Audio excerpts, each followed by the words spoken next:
नाजरीन, ईद की आमद है। पेशावर समेत खैबर पख्तूनख्वा के तमाम शहरों और कस्बों में खरीदारों का रश बढ़ गया है। इस हवाले से देखते हैं अरशद खान की रिपोर्ट।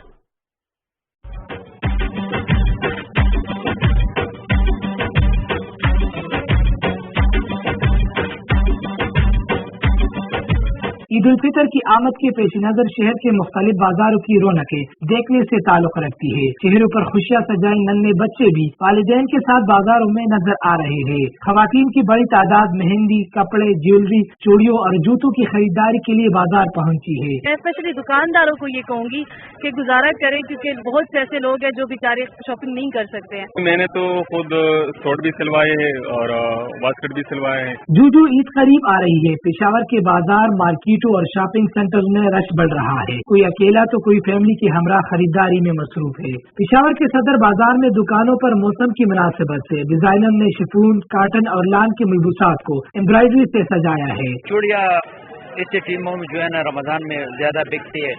बच्चों के लिए भी लोग ले लेते हैं, घर वालों के लिए भी लोग ले लेते हैं। छोटी ईद को बच्चों की ईद कहा जाता है, इसलिए बच्चों की खरीदारी करते वक्त इन महरूम लोगों को याद रखना चाहिए जो हमारे आस पास की ईद की खुशियों के मुंतजिर है।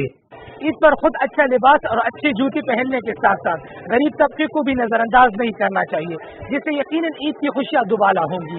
Arshad Khan, PTV news, Peshawar.